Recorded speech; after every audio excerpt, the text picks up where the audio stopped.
On posait la question que si on a connu la mort, est-ce qu'on voit la vie d'une autre manière? Ou alors on la voit. Ouais. Avec. En tout cas, de manière difficile. En fait, je veux raconter une petite histoire, c'est que j'ai vécu. Bon, par exemple, quand on était dans ce pompé qu'on avait fait au bord de l'eau avant que les pasteurs avaient fait pour qu'on puisse traverser pour rentrer en Europe. D'abord, avant de le mettre, on prie. Et une fois qu'on finit de prier, on se dit, bon voilà, on y va. On lance ce truc dans l'eau. On n'a pas envie de savoir ni la profondeur, ni ce qui va se passer. Mais tu as foi à une certaine force naturelle. Tu te dis, les choses iront. D'un coup, tu vois peut-être, parce que la première fois, quand on était dans l'eau, on était avec une femme, elle avait des enfants.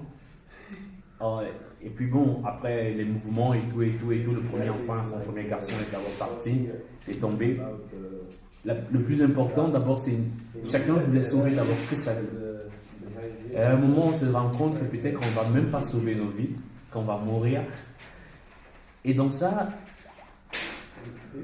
moi, ce que j'ai pensé en ce moment, j'avais plus peur de la mort parce que je savais que de toute façon elle va arriver d'un moment à l'autre, parce que j'avais vu plein de personnes tomber de bord à côté. Et une fois que tu tombais, on ne voyait même pas comment tu remontais. Donc je l'attendais juste et je me disais juste que bon, si je meurs, peut-être que je verrai Dieu maintenant et que je pourrais lui dire que mais pourquoi tu as permis tout ça. Donc j'étais à la même temps, je me disais que peut-être c'était un autre chemin que je vais commencer, une autre vie que je vais revivre peut-être après la mort. Mais le plus difficile, c'est quand je pensais un peu à la famille, je disais, mais qu'est-ce qu'ils deviendront, qu'est-ce qu'ils seront mes enfants, qu'est-ce que sera ma femme après tout ça, après que je sois parti. Et dans ça, après la première nuit, on reste peu dans le bateau, dans ce pompé, et on a perdu plein de gars que je connaissais. Les deux petits-enfants sont morts, sont partis, il n'y a même pas leur corps.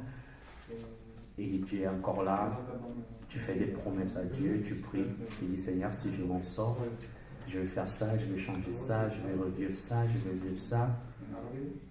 Après, tu te demandes encore, est-ce qu'il est même là aussi, est-ce qu'il m'écoute?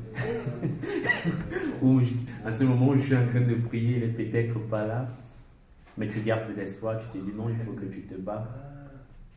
Mais le plus difficile, c'est que tout ce que tu as mangé, tu l'as revomi, tu n'as rien, tu as les crampes, tu as même envie de mourir parce que tu te dis si je meurs, je ne souffrirai plus, il n'y aura plus de souffrance après ça. Parce que la douleur est grande et tout. Mais tu t'accroches aussi à la vie, tu dis si je réussis à vivre, peut-être de l'autre bord, de l'autre côté de la côte, c'est le paradis. Donc il faut quand même que je continue à avoir l'espoir. En fait, ce sont des événements qui changent un peu quelqu'un, mais qui ne peut pas enlever le goût de vivre, parce qu'à ce moment-là, on s'attache un peu plus à la vie. Parce que le deuxième jour, quand on a vu le bateau de la Croix-Rouge, de loin, je pleurais juste. Je disais, Dieu, il était là, il était à table, il comprenait les prières, il les a reçues à temps. Et en même temps, j'étais aussi fier. J'étais fier d'autre manière que c'est que je n'ai pas fait le compte d'amener aussi toute ma famille là et mes enfants. Non, je ne vais pas les perdre.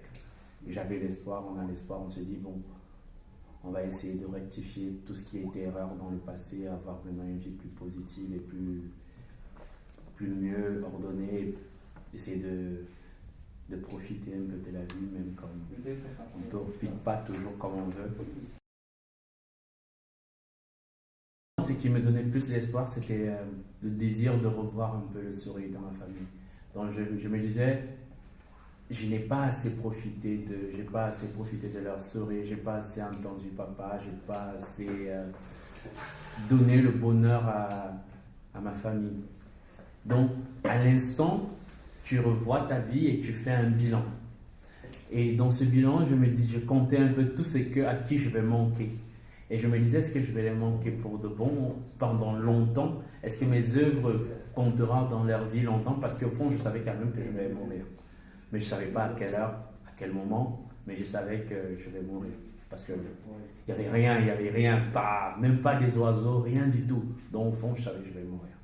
Et même ceux qui tombaient dans l'eau, on ne les revoyait plus, ne remontait pas. Donc tu étais sûr que si tu es encore accroché là, c'est pas. C'est vrai quand même que j'avais eu une idée avant de partir, j'avais mis quelques chewing-gums dans ma poche. Donc ce qui fait que j'étais un peu égoïste, je sortais un, je le mettais dans ma bouche et j'avais encore plus de force un peu que tout le monde. Donc, parce que là, si je les montrais, tout le monde allait les arracher. Donc, donc j'avais un peu plus de force, mais je m'accrochais surtout à revoir le sourire des enfants.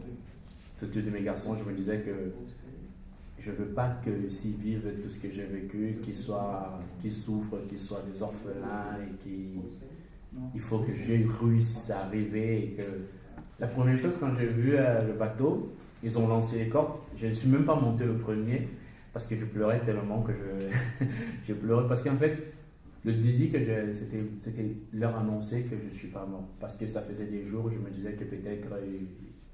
Parce que le jour avant d'embarquer, j'ai quand même pu appeler ma femme. Et comme j'ai fait 3 jours, je me disais que sur moi, elle s'est dit je suis déjà mort. Donc, ce que je voulais, c'est juste de leur dire que non, je ne suis pas mort. Et quand on m'a donné le téléphone, la première fois même pour les appeler, ce qui m'a fait le plus plaisir, c'est quand j'ai entendu mon fils, de 3 ans, il a appelé papa. Et j'ai commencé, j'ai pleuré. J'étais pas mort, j'étais là. Je pouvais encore un jour le revoir dans son espoir. C'était ça. Ouais. Mais non, je sais quand même que si j'ai la possibilité de redevenir un père un jour, de les avoir toujours plus ou moins, je vais plus chérir, j'aurai plus un regard d'amour, je vais plus leur donner. En fait, je vais savourer chaque instant avec beaucoup de joie. Oui. Parce que c'est quand on veut perdre une vie qu'on la sent plus, qu'elle est plus précieuse.